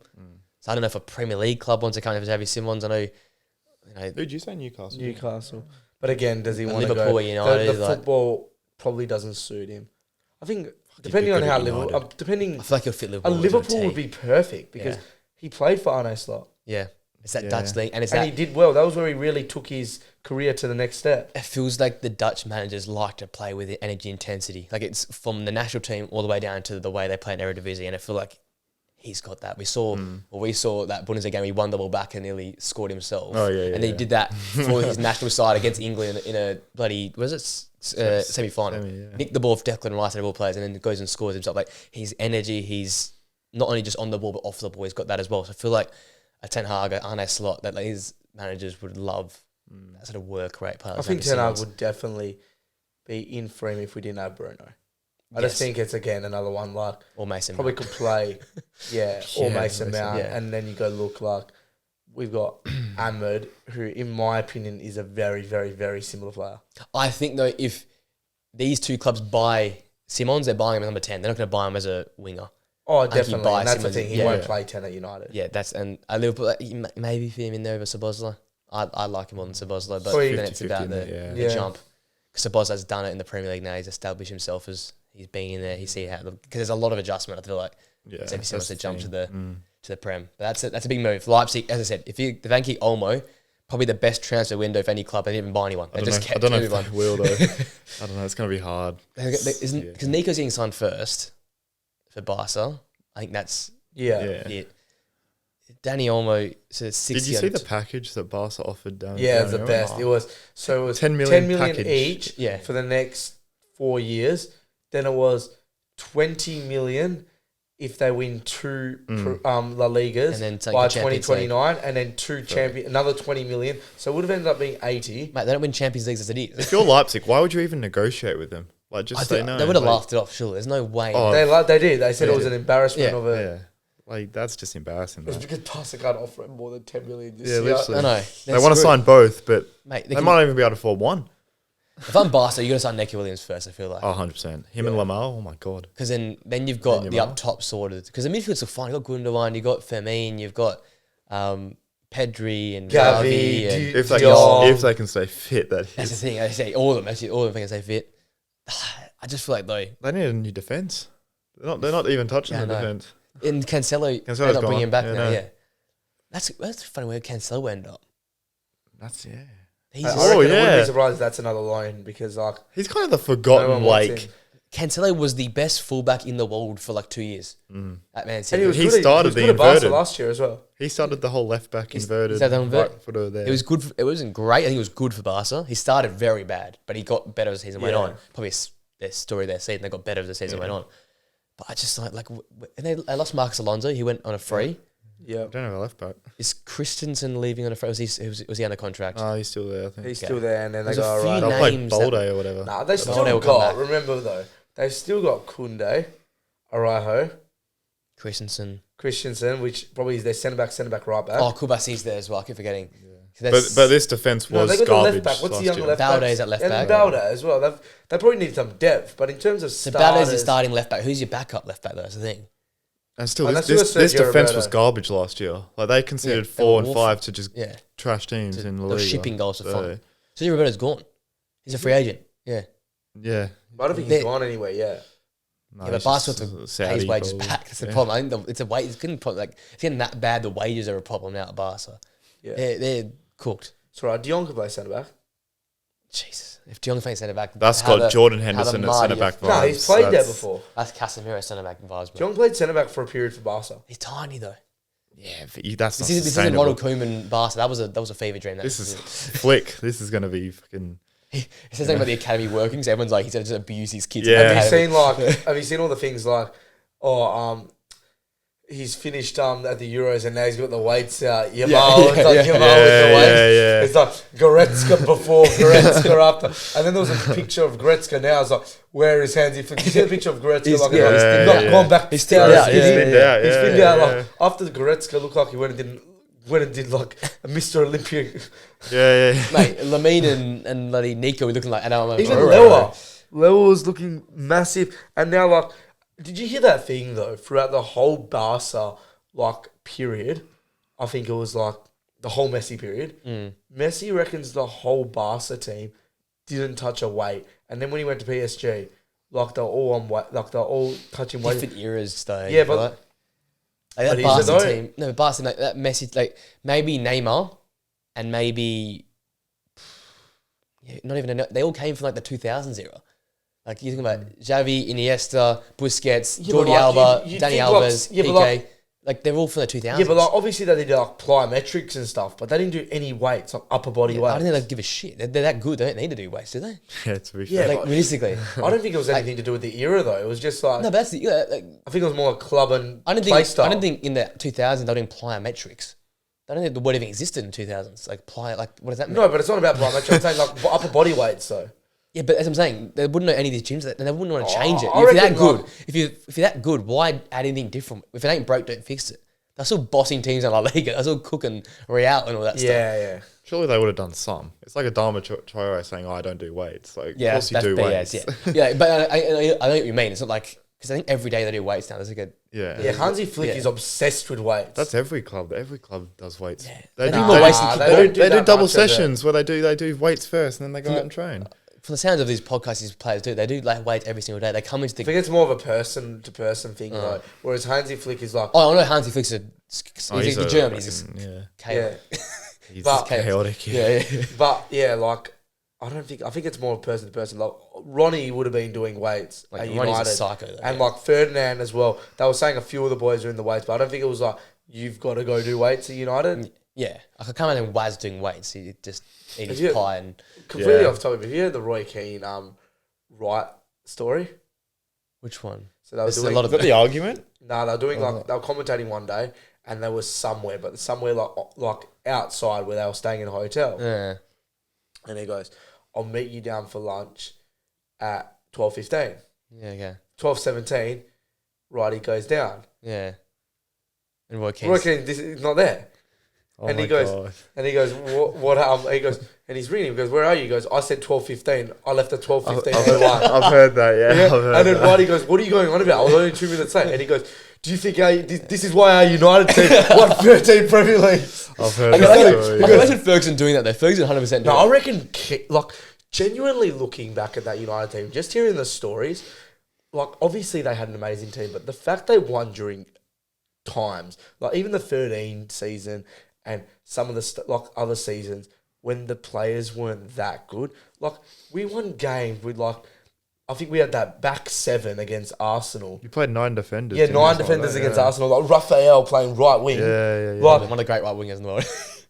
Like, it just shows you, like, if you can get played, the mentality is way better than skill when you're talking about... Obviously, you've got individuals who don't need it. Like, when you got the Neymars and the Hazards and you can play to those, like you've heard Mourinho in the day, and like he'll say, each player had to give 10% more because Hazard wouldn't track back in defence and all that kind of... But because what he did, he was such a match winner, we didn't care. It was like, we knew that if we told Hazard to track back, he was going to have an argument more so. So it was like, well, Mourinho knew that wasn't the way and we're not going to waste him. Yeah. So, but it just shows, like, even some of the stuff, like, you were hearing, like, Vidic would come in and, like, when Vidic came into the club, he was like,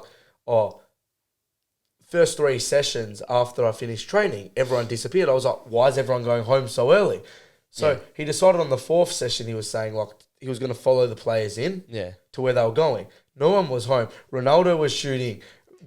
Wayne Rooney was shooting. Ferdinand and someone else was straight into the gym for another hour. Like, every single player was doing something. And, like, that's probably just, like, the difference and the edge that they had. Oh, I feel like teams are good. When you look at to be great, when you look at probably like City would be the same at the moment. Like probably Real, Rodri would definitely be doing. Real would probably be the same. Probably even Arsenal now with Arteta. Like he's got like those characters in the dressing room. Whereas like that's probably like the downfall of like a Chelsea, a United, maybe even a Tottenham over the years. Yeah. They've got characters. There's no characters. Yeah. Like, Chelsea, they were young. They don't know. They haven't know like, characters. I think the characters are starting to come into some of those teams. Like when you go look at United, like it looks like those younger players like Højlund is got good mentality. When you look at Bruno, everyone knows Bruno's he might be a crybaby, but mentality in terms of his work ethic is always there. He's psycho work. And even like a Martinez. But yeah, I think that's a big point in football which people don't think about. Like you just see these dream teams. Then when you saw PSG and you go this player, that player, this player, but sometimes like that mentality when you putting the team together, like I don't think it defines an individual, but I think it defines a team. Yeah, is the best way to put it. The great team, you see it. I love that continuity. What else have I got? A few like players from the Euros. Lenormand leaving to join Atleti, and then Arsenal got their eyeing Mikel Moreno. So two heroes from the Euros. So. I think that'd be a good sign. Mikel Moreno is a good sign. Yeah, it'd be a good signing. Like I think most Zubimendi or something. That's probably I'd like. I think most people would have thought Zubimendi would be the guy they go for, but it's Moreno. Even another one like I rate it.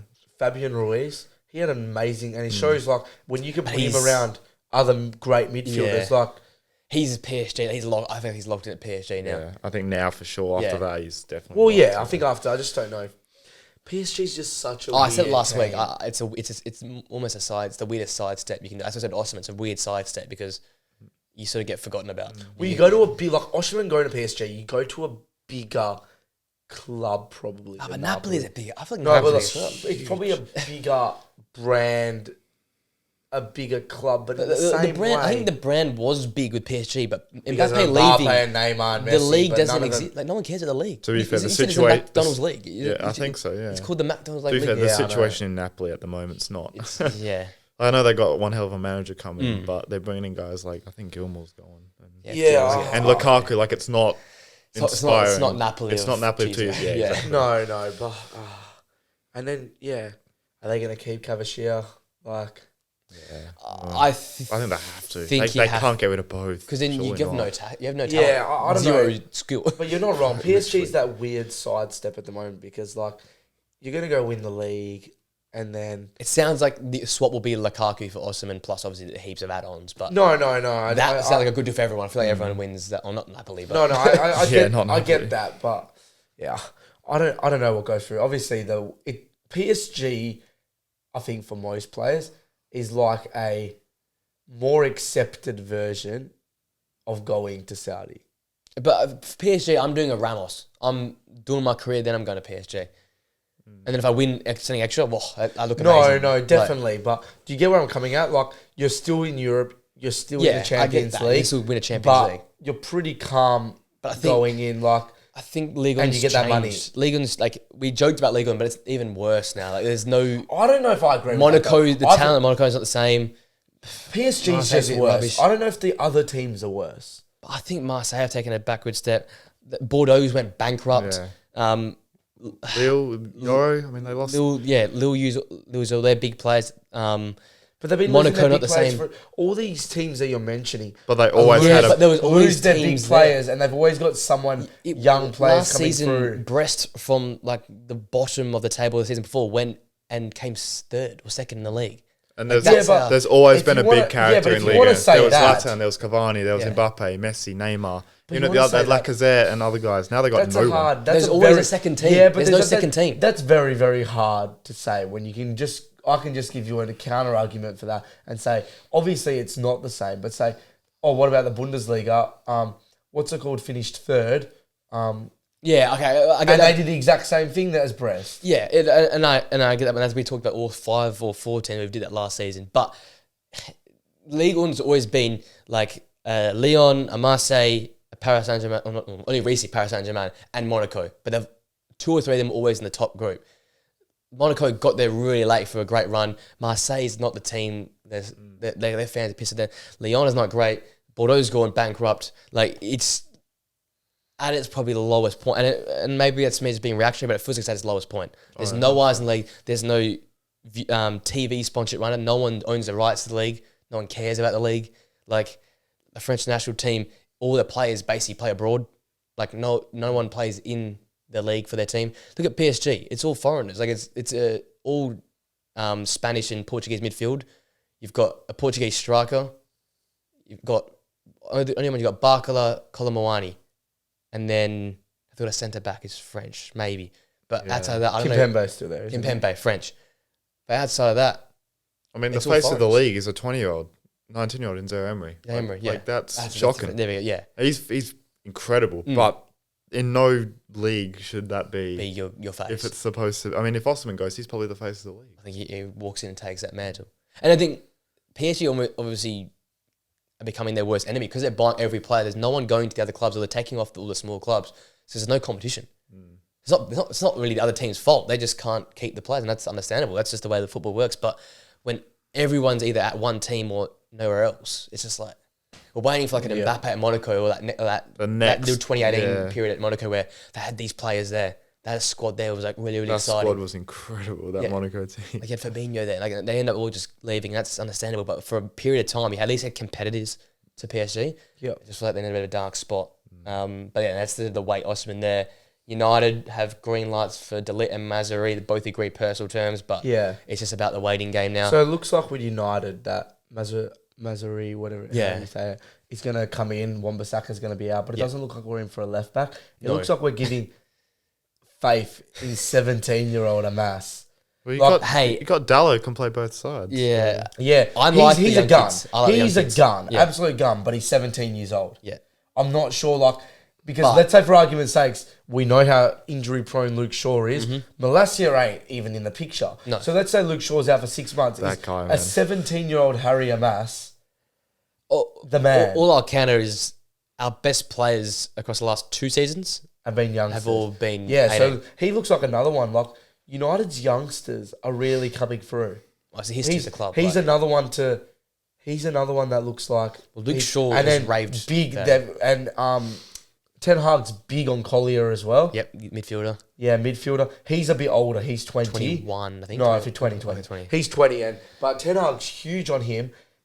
From all reports, it looks like Amas is going to be that left back. Obviously, maybe not next year, but he's just turned 17. Yeah. He started against Arsenal on 2 days ago. Yeah, a few days back, with a strong back line as well. It was the full 11 that was available. It was Dalot, Martinez, Yori, No, it was... Or was it Wan-Bissaka? Maguire? No, it wasn't. Martinez wasn't there. It wasn't. It was both centre backs was Yori and someone. I think it was Maguire or maybe Maguire Evans. then. Yeah, Maguire. But it was a pretty strong. It was a strong team. It was a starting 11 that was available. Yeah. And he was playing. Yeah. He was the only proper youngster playing. Yeah. That started. Sorry, the other ones played, I think. Yeah, second half. Yeah, second half. He played, and that's a big positive for United. Yeah. Obviously, he's got a lot of faith in him to back him in, because you could see from next year, some of the players we could have play. We could have Amas starting at left back, 17. Yori starting at centre back, 18. Manu, 19, starting at DM. Yeah, and then Garnacho. That's got to be exciting. Garnacho at 19 on the wing. Yeah. Probably, I'm convinced Ahmed's going to steal Rashford's spot. Ahmed is gun. He's playing that Rashford's benched. Yeah, that's what I'm saying. Yeah, Ahmed's going to take, that's what I'm saying. So 21-year-old Ahmed. Yeah. And then 21-year-old Højlund. And then 21-year-old Højlund or backup striker Zerzi, 22. Then you got Casemiro, 35. Come on, and Johnny Evans. And you bring in Ugarte to play next to Manu. He's only 22. 24? No, I think he's only... he's older than 22, sure. He was at Sporting before last year.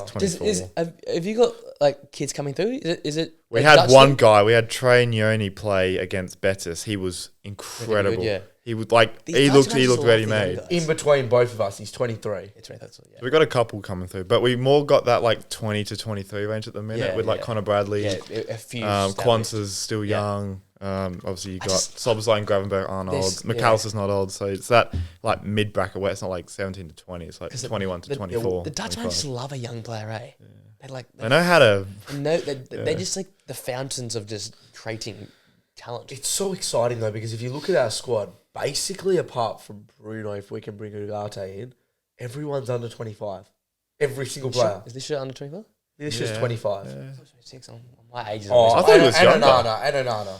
Yeah, Even but Dalot's only keepers are 25. But keepers are young. Keepers so can play till it 30's young for it that. doesn't Pepe matter. Reina, how old is Pepe Reina now? Like 44? 52. I feel like we went through a patch where it was Rashford, and then there was no one that came in. Like obviously the McTominay, but there was Jesse no Lingard. one really that came through for ages. Holy then it went. Jesse then, Lingard. then that Paris night happened with Solskjaer, and since that night, None of them went good. They sold them all. The night in Paris. Greenwood did. Greenwood was gone. Yeah, but Greenwood came good. Greenwood. I'm still convinced if nothing happened to Greenwood, Greenwood would have won a Ballon d'Or. Already? No, but he would have like. No. Okay, I was saying, hold. Greenwood, that year, Greenwood got done. He played done. 8 Premier League games, had 6 goals and assists, starting striker. And he saved us. And Yeah, 6 that's goals like and an typical assist. United though. Start off the season well. Yeah. And then, No, but he got arrested. I know, but it's 8 games. It's 8 games, Todd. Yeah, but that was at 18. The year before that, he was 17/18, and he scored 12 Premier League goals, 20 goals in the whole season. I'm not saying he's fucking brilliant. He was brilliant. Yeah. But Ballon d'Or after 8 games. No, not that season. I'm saying I think he Or won an 8-game Ballon d'Or. But yeah, Garnacho with that blue kick. I guess we'll we'll never become Ronaldo this season. We're feeling it. Yeah. I'm excited, and with the team we have as well, I don't think there's too much pressure to go like win the Premier this year either. It's more like can we take that next step and cement, and can we take that next step from last year and cement Champions League football as well as. With all due respect, you'd like to think there'd be a little bit of a next step. I mean, you finish 8th. You can't get any lower than that. If you finish 7th or 6th. That is our lowest finish in Premier League. No, but what I'm trying to say is I don't think we don't have this. We've got this team now. It's more I think about this year. Can we try push for Champions League football and start to build a brand with this young team? That's got to be the minimum. The brand is top the 4. thing. No, but the brand Man United. because of the young team. It doesn't matter. I think This it's actually top 4. is giving me 92 vibes. With the young players coming They're through. not that crazy though. Is it not though? Let's maybe just because see. we know Let's the just careers settle. of those players. Let's But just settle. I feel like it's not like 92 was like 92. It's like we're talking about prime United here. Yeah, this is what made the club. Like all our trophies came after 92, basically. Just a genuine question, by the way, about Ten Hag. Like he's still the same manager, and you've brought in like 2 new players, but there's like this whole new like.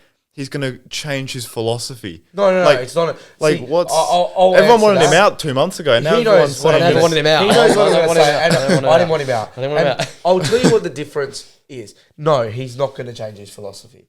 It's not about him. He will play different, but not different to how he's played in the past. Just different to how he played at the patches last year. Because what you have to understand is, go watch, and me and Prez have been big on this. When United had their team and Ten Hag's players, it's a bit like Ange when Ange had Ange's players. Okay? They played a certain way. The moment last year when we had McTominay playing, we had Maguire playing. Ten Hag likes McTominay. But McTominay is that player off the bench, not starting. Because when he comes off the bench, he's a different player to when you start him, you play a different philosophy. Yeah. Same as Maguire. Same as when we were playing, we had to play Wan-Bissaka. We had to play Dalot on the left. A lot of games we're actually playing not just Maguire, because you can deal with playing the same philosophy if you got Maguire there, but Maguire and Evans. Yeah, no, Okay, I get that. No. Go look. There was 2 games last year, which were United's best 2 games. We played Lisha and Varane, had our full starting, and we dominated. Had like 75% possession, pressed from the front, everything. Who was this Same against, do you know? Wolves and... Who was the other one? It was Wolves and someone.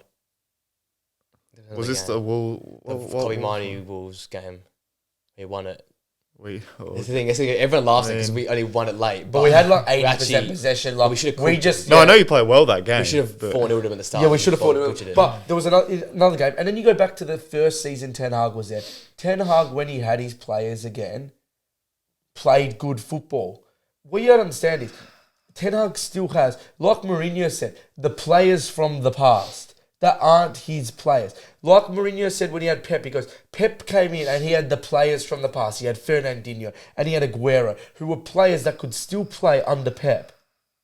Understand? No, I get what you're saying. United's players, a lot of United's players are Mourinho's players and Solskjaer players who are completely different to what Ten Hag plays.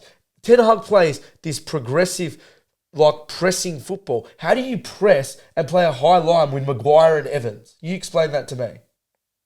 Yeah, but Ten Hag doesn't. Ten Hag's best football has been counter-attack football. No, I don't agree with that. Yes, it has. Best moments have it's been counter-attack football, and there's nothing wrong with that. No, our best games against the top teams, but not our best football. I still think your best football is counter-attack football. When we had this season, I think when you have the ball and a team sits back, we saw it last year. I mean, Nottingham were 2-0 up when they sat back. You had Bournemouth beat you 3-0 when they sat back and just counter-attacked. Burnley did. When you come up against the best teams and you're forced to counter-attack because you're left with the players from Mourinho and all, you play your best football. Because that's. But those players aren't going to be playing as much. That's the thing. I think the marker this year is, if you see what was promised at the start of the 3-year I project, don't know, which was, can you play with the ball at your feet? Can you play through the lines? That means like the Sancho and Diallo and Garnacho have to be more involved, and less of Rashford and less of the Wan-Bissakas and less of the Maguires. If he's not going to be that comfortable ball player, this is the same thing. This season's the marker.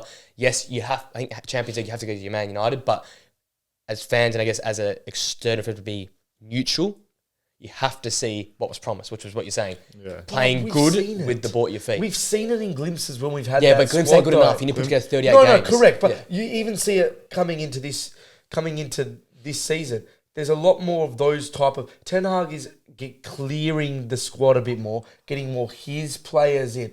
It isn't that easy. I think to Nathan's point, no matter who's there, if you're a good enough manager, you can implement it. Shouldn't matter. Because in all fairness, Arteta I could sit here and say if Arne Slot is garbage, I could say, oh, it's not his players. When he gets his players, you got to deal with it. The problem with that theory is Arne Slot and Klopp, although they are different, they're not the same. They're not the same, but they still play with the same type of players. So it's just about getting those players to adjust a little bit of their philosophy. I don't know about that. It swings and roundabouts. Yeah. I got a question for you. Why in those Wolves game and other games and even games in his first season did we play such a high line? Yeah, and then why when Maguire and Evans?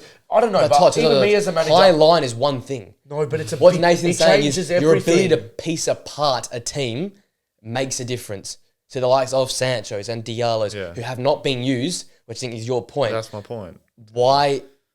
We've been promised this 3 years ago. This was the whole project, to play this style of football no matter who we play. And you know why he's going to counter-attacking football? Because we got pieced apart the first 3 games because we got 4-0 by whatever. 4-0 by Brighton. 4-0 Brentford. 3-1 by Brighton. And that was his style of football. And he said, oh shit. And then what happened? You versed Liverpool at Old Trafford and you counter-attacked and you played unbelievable. No, but... and since then, it's been counter-attack. And there's nothing wrong with that because you play good counter-attacking football. I'm not in complete. He proved his philosophy worked at the start. I'm not. He brought in Malacia. He brought in Martinez. He brought in. He brought in these guys, and it didn't work. There's just little things. When Martinez plays, it is still. Oh, I agree with counter, but it's a complete different style. When Martinez plays compared to Maguire plays left centre, it's just little things such as Maguire plays, he does one thing. Martinez plays, even when we've got the ball, he pushes up into midfield. Martinez kind of plays to a degree like the John Stones role. I still think the problem isn't that part of the pitch. I think no matter who, even Maguire, I think Evans is the only one you can't play there. It's a flow-on effect. No, but you don't. We've always been fine there. We get the ball forward a lot. We get to just pass halfway, and Bruno's having to drop in because, we're not progressing the ball. So he wants to get the ball progressing. He drops in, and there's a massive hole in there. So it's not just a flow-on effect. I think the there to there is fine. It's here. That's been the problem. It's been the problem since I'll touch on why I a little bit disagree with that. And this is actually partially Ten Hag's fault. Ten Hag went through a phase, and it was most of last season actually, where he goes, I want to press, but I don't want to play a high line. So there was these massive gaps between the midfield defence and the midfield and the forwards. So because what happened was our forwards pressed, but then our midfields didn't press with them. That has nothing to do with the build-up, though. No, because it did. Because what happened was we had the balls at the other when the ball. So he doesn't know how to coach then. That's coaching. I'm not sure why that was. That is coaching. I'm not sure why that was the case. I'm a big Ten Hag defender, but that has nothing to do with what we've just said, though, as well. Ten Hag went, and what you got to understand is if you're going to play Evans and Maguire, you're then going to play your Rashfords. And you can say, no, you're not, but you are. No, but I understand that. But what we're saying is, what he's trying to say, and I'm trying to convert it to make sense. We were promised this, we didn't get this. That's fine. That's fine. But if this season is going to be the season, you need to get what you were promised 3 years ago because you've had 3 years of transfers. So we didn't care who's in or out. You've got 3 years of getting these players to play your solid football. So why go and revert back consistently? No, but I agree this year is more the... That's if he doesn't have a good season this year, he's gone obviously. That's how we started from. The mark of the season, and as it comes as it accepted because you're Man United, it's Champions League. That's what you said.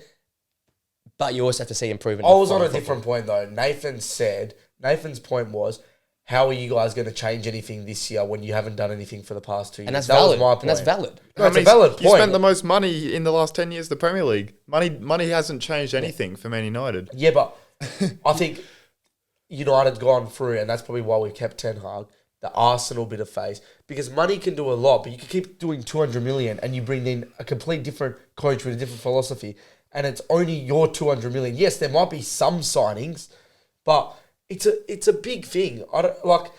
You've got to understand when City have done it. No, I get it. It's the same coach with kids. Yeah, it's not like he's bringing in 26, 27-year-old experienced veterans. That's your point, right? Because it's like if he wasn't a coach, if he wasn't a good coach with experienced players, what's he going to do with 18, 22-year-olds? I think that's more his type of players, to be honest. When you go look at the Ajax team, it could be, but it's a valid point. It's a valid point. I guess we'll have to find out this year, supposedly. If he's playing all these never youngsters. been fearful of playing youngsters. You look at that Ajax team that went to the semi-final. Yeah, it's really a good should have went to the final playing with a 17-year-old as captain at De Ligt and De Jong. So maybe it is his type of player. Interesting. But yeah, interesting watch. I get what you're saying. Smith Rowe, go on, lad. In my opinion, you can talk about Ten Hag signings and you can go, Anthony, fair enough. I'm not going to argue that at all. But when you go talk about the last 10 years, it's irrelevant to Ten Hag. Oh, yeah, no, but my point is that money hasn't fixed anything. But I'm not asking, United haven't gone and done completely, we've made 2 good signings so far. We've probably overspent on one. I feel like we can't judge here because it's totally different. He's judging the project. I'm just saying in general. Yeah. Just generally. Fair enough. Anyway, we could debate for another 2 hours. We can be back at this again in about 4 weeks' time again, if it's going well or shit. That's it.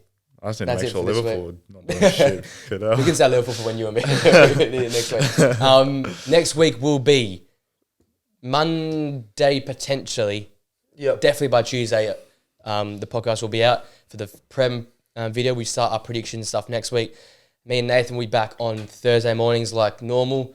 We'll be going through the other leagues, so predictions into the top 4s, relegation, dark horses for those 3 leagues because we don't like League One around here. Yeah, no. Thank you boys coming on. It's the last of this, but I'm sure we'll be back at some point this year and we'll combine back up again. But getting to the real stuff. Thank you for joining us. 5 stars on Spotify and Apple Podcasts. Like, comment, subscribe on YouTube. For the new guys who are joining us, thank you for coming on board. More of this shit to come. Get used to our voices yelling at each other because we've got more to come. Flynn will be back next week. It'll be me, Antonio, and Flynn on Monday night. Me and Nathan will be back Thursday morning and all back to normal 2 weeks ago. 2 weeks ago. I can't believe it. Bro, that's crazy, 2 weeks man. away. 2 weeks. And kicking off football again. And I'll put on social media, FPL's come back this season. We're going to do FPL again. So I'm going to take it seriously. We're going to be very excited. I was never really properly done it. We've got to convince Nathan you're going to play. Yeah. I always do it well for a month and then I just give up. Yeah, well, I just never properly took it serious. So it's like me chucking together a team last minute. It goes to crap. So I'm going to properly go into it. Try and stay along with you and Flynn this season. Yeah, we can do weekly recaps then. I've got a good team name as well, so that'll be exciting. Anyway, guys, thanks for joining us. We'll see you guys next week. I'll see you for probably a kit video, a reaction video very soon. Until next time, guys. See you later.